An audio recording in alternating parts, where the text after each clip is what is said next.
It's hard to believe, but it really wasn't that long ago that some of gaming's biggest icons were just personified animals.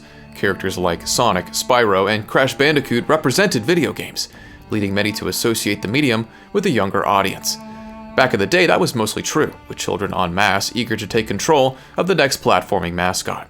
This youthful demographic, along with the technical limitations of home consoles, led to a dearth of software that aimed to render some actual humans. But as the years passed, the young gamers grew and the technology matured, leading developers like Naughty Dog, well known for its colorful platformers, into uncharted territory.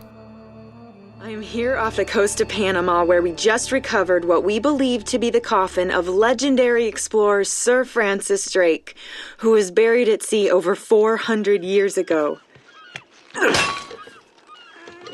Are you sure you want to be defiling your ancestors' remains like that? You make it sound so dirty.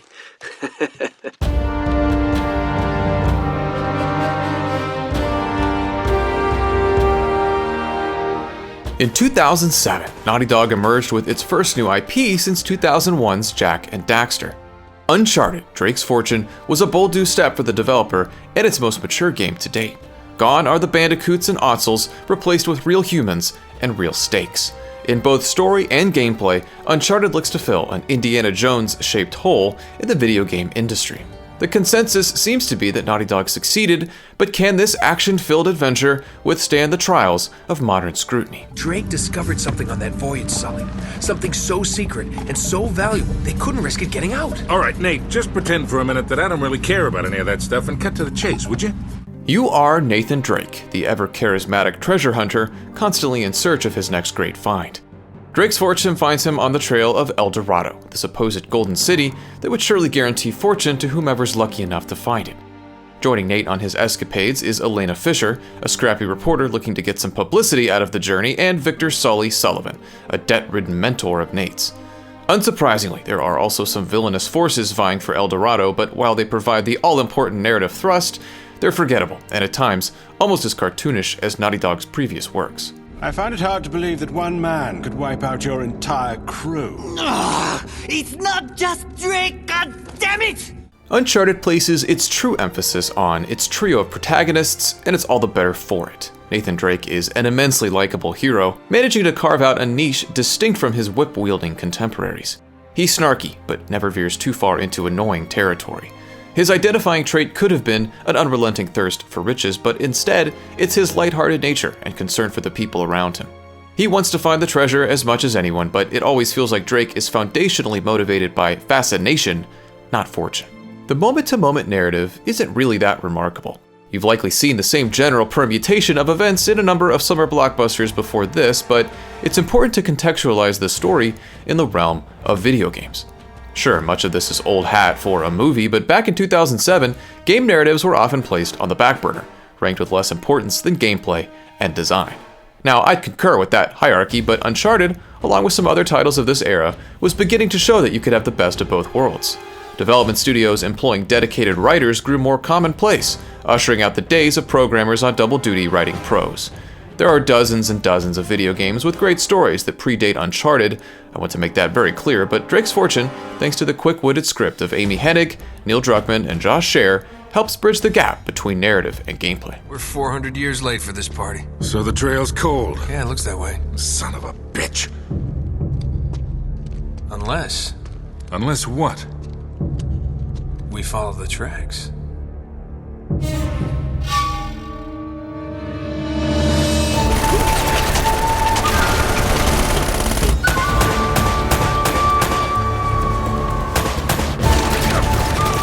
When you're not gripped by one of Uncharted's many cutscenes, there's a good chance you'll be engaged in a firefight. There are certainly many quiet moments on display, but generally speaking, if it's been more than 5 minutes since a bullet has flown, you might want to start ducking. At its core, Uncharted: Drake's Fortune is a cover-based third-person shooter. At regular intervals, Nate must contend with numerous enemies armed with gun and grenade alike. You'll need to adapt to the cover system quickly, as a more offensive approach typically results in death. The best strategy involves picking off enemies behind relative safety, followed by the retrieval of their unused ammo. Uncharted encourages movement, with much of its cover destructible, contributing to a more hectic pace of combat. It's engaging and serves the game well, but its methods of kinetic motivation don't always feel fair. For example, enemies regularly lob grenades with maddening accuracy, all but forcing you to nearby cover, which isn't always readily available. These pirates could have made a much better life for themselves had they just opted for the NFL. Drake's Fortune also piles on large quantities of enemies, particularly in the later portions of the game. This isn't an inherent flaw by any means, but sometimes it feels like the game can't think of a more compelling way to ramp up the difficulty. This leads to frustrating sections that ostensibly serve only to pad the game's brief length. Uncharted Drake's Fortune won't take more than 6 to 8 hours on an initial playthrough. I see him.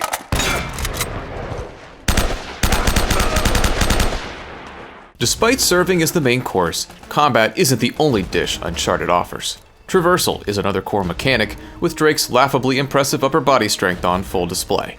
There's a lot of climbing to be done, but the rigor is noticeably easier than what was presented in platformers of the era. To some extent, it can feel like you're on autopilot, with Nate apt to lock onto all ledges as long as you jump in the right direction. That said, it is still possible to meet an untimely demise from on high. This type of guided climbing is all too common in games these days, but Uncharted serves as one of the original examples of the mechanic. I find this type of traversal to be engaging, but its hand-holding nature will never be to the liking of some. Oddly enough, the original Assassin's Creed, another forefather of modern video game climbing, released just 6 days before Uncharted, so technically, AC did it first. The treasure hunt feels a little empty without puzzle solving, which Drake's Fortune is happy to provide, but the conundrums end up feeling more like footnotes than anything else. They're really easy, usually boiling down to just turning something until it's oriented in the right direction. If nothing else, they serve as much-needed moments of breath-catching between the game's more adrenaline-fueled moments, of which there are many. Numerous action set pieces punctuate a few of the game's 22 chapters, truly making Uncharted feel like a summer blockbuster. Their ambition is admirable, but their scope feels limited, particularly compared to Uncharted sequels, with the low point placing you on a clunky jet ski shooting explosive barrels. No matter how bombastic things get, Drake's Fortune always remains strictly linear, leaving little room for meaningful exploration.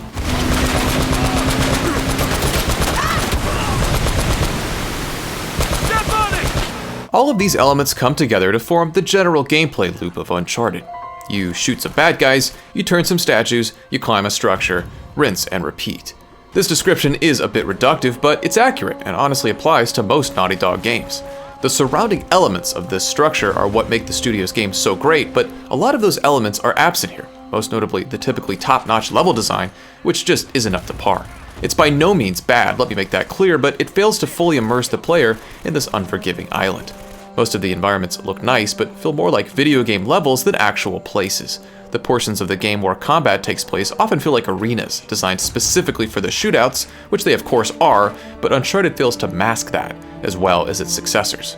Without question, the game leans most heavily on gunplay, which is serviceable, but falls short of the upper echelon of third-person shooters.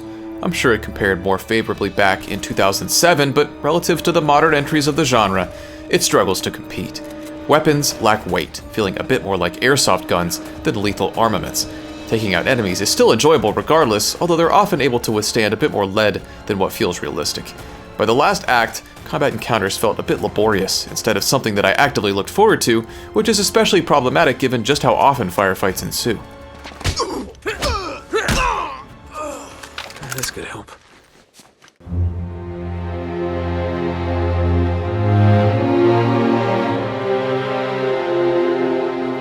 Drake's Fortune certainly possesses the looks.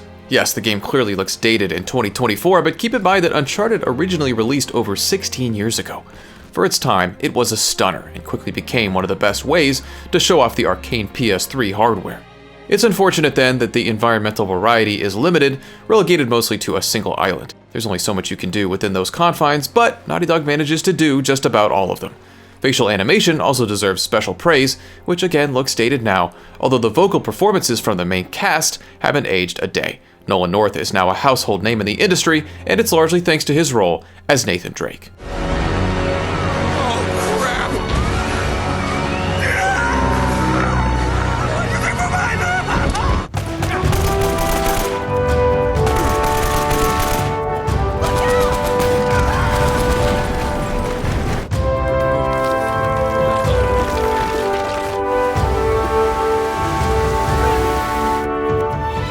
Uncharted Drake's Fortune is a fascinating juxtaposition.